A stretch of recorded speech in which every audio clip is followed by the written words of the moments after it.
Buying a skincare product and not being completely sure it's safe, that feeling is more common than you think. And you're not doing anything wrong.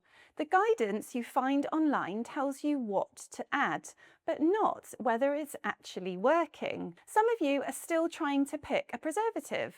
Some of you are using one but still feel uncertain. Some of you have already had something go wrong. This video is for all of you. I've tested more than 100 formulas and had the results back from independent labs. I want to walk you through what's actually missing from the preservative advice you find online, and why this means your skincare might not be preserved properly, even if you did add a preservative. I also want to share something that I think will surprise you. Some of the most popular natural preservatives out there, the ones you see recommended everywhere, have failed our testing.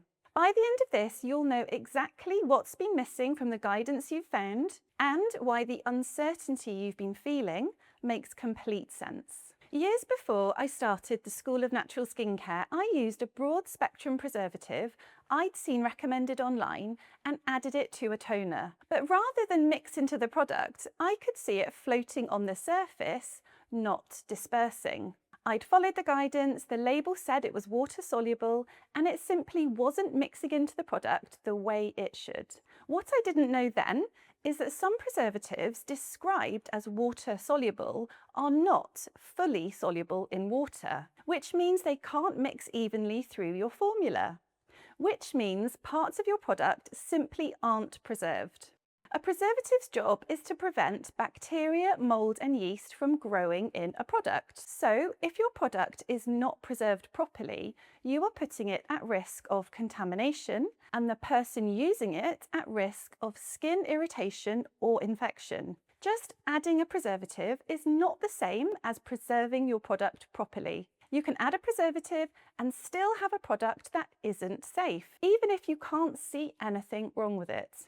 And the reason for that is something the tutorials you'll come across almost never explain. Even after watching these tutorials, you can still be left worrying, is my preservative the right one for this product? Am I using enough of it? Is my pH right? Am I even making it correctly? Is it actually working? That worry about, have I done this correctly? Is this actually safe? Is something a lot of people share. If that's how you're feeling right now, comment yes below. The reason it's so hard to shake off this worry is that the guidance you find online, even when it's correct, only tells you part of what you need to know. Now, before I tell you where that leaves you, especially if you're using a preservative in your product and have no real way of knowing if it's actually working, I want you to know I created a simple checklist for you called Is Your Natural Skincare Preserved Effectively? That walks you through the key questions to ask about your current products. The link is in the description. The checklist takes about 5 minutes to complete and it will show you exactly where any gaps are. So, what should you do when it comes to choosing a preservative? Well, after sending more than 100 natural skincare formulas for independent preservative efficacy testing, here's what we've learned about the preservative advice you find online, and why most of it has never been backed up with real proof. At first, we wanted to learn what is the best natural preservative. But we found that's actually the wrong question to ask. Instead, you need to ask which preservative is right for my specific formula, and has it actually been proven to work rather than just being something people say they use. Think about where you've been learning about natural preservatives. YouTube videos, blog posts, forum recommendations, maybe a preservative list you found somewhere.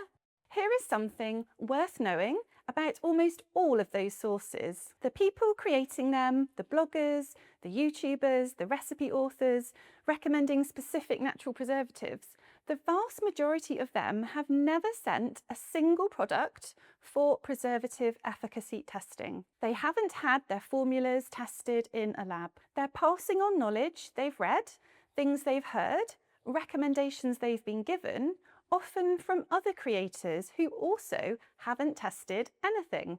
The information can sound very confident. The creator can seem very knowledgeable.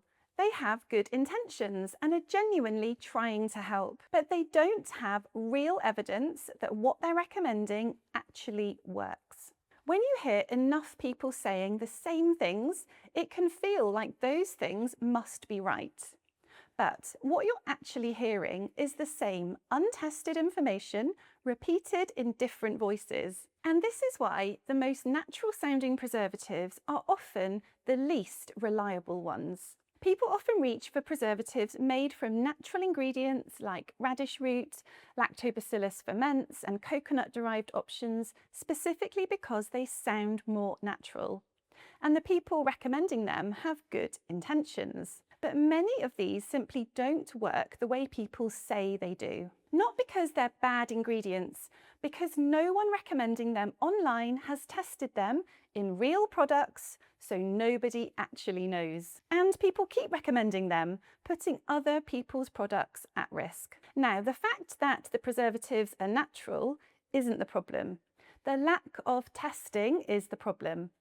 There are many natural preservatives approved for use in natural and organic products that are effective. But to discover which ones they are, we needed to do something most people don't do, and that is send them for testing. We had formulas come back from the lab having failed. Formulas we had made carefully with good preservatives following the guidance. That was the first time I felt how much I still didn't know. That experience changed how we worked. When we kept testing, we stopped guessing. We became confident in the preservatives we'd chosen, confident in the percentages, confident in the pH and the way we were making things. We could see what was working and why. And when something didn't work, we could see exactly what to change. We started knowing that our formulas weren't just probably fine, they were actually proven. What we've learned from these test results is what informs everything we teach about preservation. Because here's what most tutorials leave out entirely, and is the reason that even when you do everything right, you can still end up with a product that isn't properly preserved. What most tutorials tell you is which preservative to use at what percentage and which products need one. That is step one. But preservation is a system and there are several more steps before and after it. It involves your formula's pH, the other ingredients it contains, how you make it, and how it will be used. Most tutorials only tell you which preservative to add. They don't tell you the system that makes the preservative actually work. And until you understand the full picture, that worry at the back of your mind doesn't go away. And it shouldn't, because it's telling you something real. A preservative cannot work alone.